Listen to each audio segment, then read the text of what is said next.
আসসালামু আলাইকুম বন্ধুরা, সবাই কেমন আছেন? আমরা আগে ক্যাপকাট দিয়ে ভিডিও এডিটিং করতাম। এখন বর্তমানে ক্যাপকাটে এডিটিং করতে গেলে উপরে দিয়ে লোগো আসে, ক্যাপকাটের লোগোটা। তো একটা অ্যাপস আছে যেটার মাধ্যমে আপনি ক্যাপকাটের মতন সহজে ভিডিও এডিটিং করতে পারবেন, যেটা দিয়ে আমি বর্তমানে করি। তো আপনাদেরকে চলেন সেই ক্যাপকাটের বদলে এখন নতুন যে অ্যাপসটা সেইটা আপনাদেরকে দেখাই। আর ভিডিওটা অবশ্যই শেয়ার করে পাশে থাকবেন, লাইক কমেন্ট করবেন।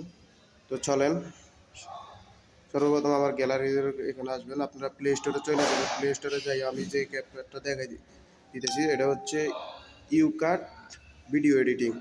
এই যে দেখেন এইটা, এই ইউকাট ভিডিও এডিটিং এই অ্যাপসটা আপনারা প্লে স্টোরে যাইয়া লিখলেই ডাউনলোড, প্লে স্টোরে চলে আসবে। আর তারপর আপনারা ডাউনলোড করে এটা নামাইবেন। তো নামানোর পরে চলেন আমি দেখাই দিতেছি। এই যে দেখেন, এটা অনেকগুলো অ্যাড আসবে, সেই অ্যাডগুলো আপনারা দিয়ে দিবেন, অ্যালাউ করে দিবেন। তারপর আপনারা দেখেন এখানে যাবেন, উপরে চলে যাবেন। উপরে যে কোনো একটা ভিডিও লবেন, লইয়া ধরেন আমি এই ভিডিওটা লইলাম। এই যে দেখেন আমি এটা এডিট করছি। এখানে আরও ভালো এডিটিং করা যায়, ক্যাপকাটের থেকেও ভালো একটা এডিটিং হয় এটা দিয়া, যেটা দিয়ে আমি এখন বর্তমানে করতেছি। আপনারাও এটা ডাউনলোড করে আপনারাও করতে পারবেন। তো এই যে দেখেন সব কিছুই আছে এখানে। আপনারা গ্যালারি বড় করতে চাইলে, ছোট করতে চাইলে সব রকমের করতে পারবেন এখানে। তো যেমন এটা আমি করছি। এরপরে হচ্ছে ভিডিও স্লো মোশন, সব কিছুই আছে এখানে। যে স্লো মোশন দিতে চান এটা পাবেন এখানে।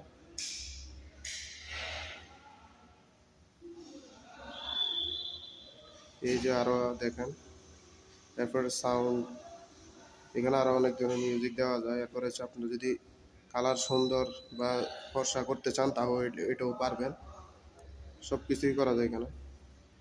তারপরে হচ্ছে আপনি এই যে এখানে আপনি যে কোনো একটা কিছু দিতে পারবেন, উপরে যেটা আপনার ভালো লাগে আপনি দিতে পারবেন। তো আপনার সব কিছুই এটা দিয়ে করা যায়। সবাই অবশ্যই ভিডিওটা লাইক কমেন্ট করবেন, যদি ভালো লাগে অবশ্যই শেয়ার করে পাশে থাকবেন।